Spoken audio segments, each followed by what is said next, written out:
BC JAC ఆధ్వర్యంలో ఈ నెల 18న బంద్ ఫర్ జస్టిస్ న్యాయం కొరకు బంద్ జరపాలని చెప్పి ఇచ్చిన పిలుపును విజయవంతం చేయాలని రాష్ట్ర బీసీ సంఘాలకు, బీసీ ప్రజలకు, బీసీ రిజర్వేషన్లకు అనుకూలవాదులకు అందరికీ నేను విజ్ఞప్తి చేస్తున్నా.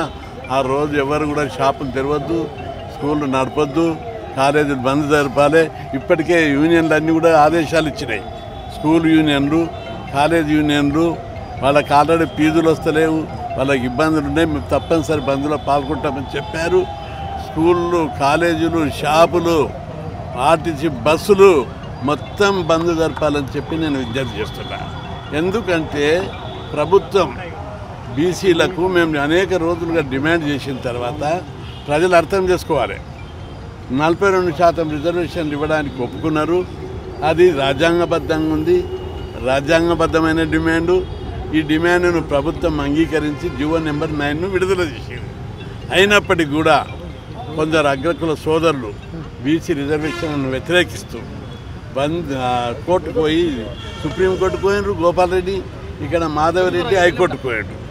మొదటి 2 రోజులు అడిగారు మాకు స్టే ఇవ్వాలి, ఎన్నికలు జరపొద్దని. హైకోర్టు 2-3 రోజులు రిజెక్ట్ చేశారు, సుప్రీంకోర్టు కూడా రిజెక్ట్ చేశారు. అయినప్పటికీ 4వ రోజు అకస్మాత్తుగా సాయంత్రం పూట స్టే ఇచ్చారు. ఆ నోటిఫికేషన్ ఇచ్చినాక, ఎన్నికల నోటిఫికేషన్ ఇచ్చినాక స్టే ఇవ్వడం అనేది చాలా దుర్మార్గము. అది సుప్రీంకోర్టు తీర్పుకు వ్యతిరేకం. అది గతంలో ఎక్కడ కూడా జరగలేదు, ఇక్కడ జరిగింది. బీసీలకు రిజర్వేషన్లు ఇచ్చిన కీర్తనని ఇట్లా చేస్తారా? బీసీలు అంటే ఇంత చులకనా? బీసీల నోటికాడ అన్నబుద్ధను మీరు లాగి గుంజుకుంటారా? ఇది చాలా తీవ్రమైన అన్యాయము. బీసీలు దీన్ని ఎట్టి పరిస్థితిలో అవమానాన్ని, అన్యాయాన్ని 75 ఏళ్ళు భరించాం. ఎందుకంటే మాకు రిజర్వేషన్ ఇవ్వలేదు. అవి అన్ని రంగాల్లో మాకు అన్యాయం జరిగింది. భరించుకొచ్చి మిమ్మల్ని ముఖ్యమంత్రులను చేసినాం, మంత్రులను చేసినాం, ఎంపీలను చేసినాం, ఎమ్మెల్యేలను చేసినాం. ఓట్లేసి మీ బట్టలు, మీ కాళ్ళు చూసి మురిసిపోయారు మా బీసీలు.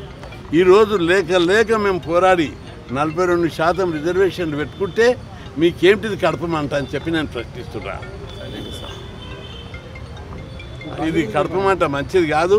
దీన్ని ఎట్టి పరిస్థితుల్లో సహించేది లేదు.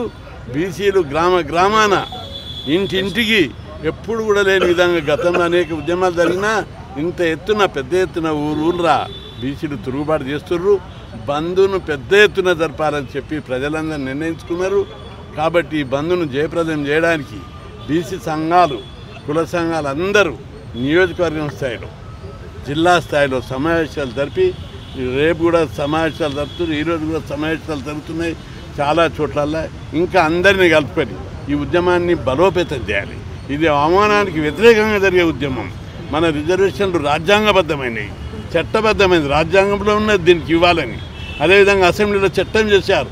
సుప్రీంకోర్టు అగ్రకులాలకు ఇచ్చినప్పుడు 50% సీటుకు తీసేశారు.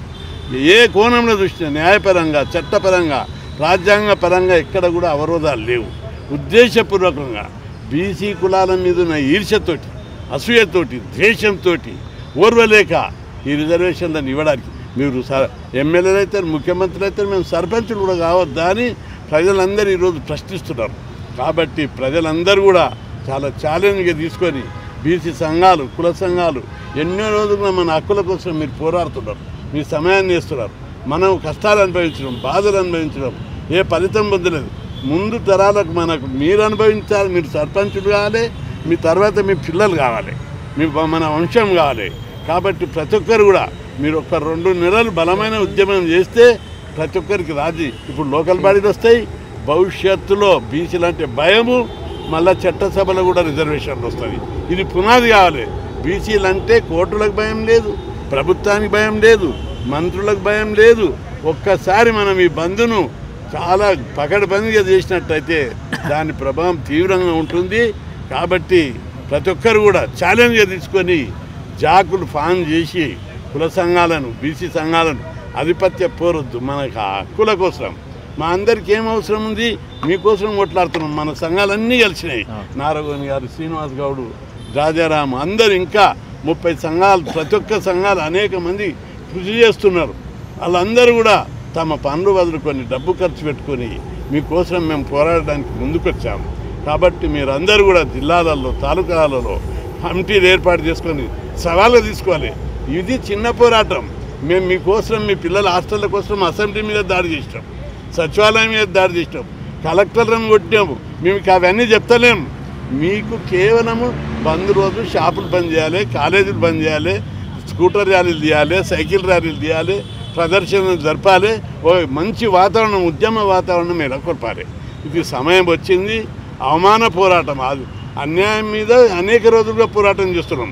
ఈరోజు అవమానం మీద పోరాటం చేస్తున్నాం. కాబట్టి మీరు అందరూ పార్టిసిపేట్ చేసి ఉద్యమాన్ని బంద్ను విజయవంతం చేయాలని చెప్పి విజ్ఞప్తి చేస్తాం.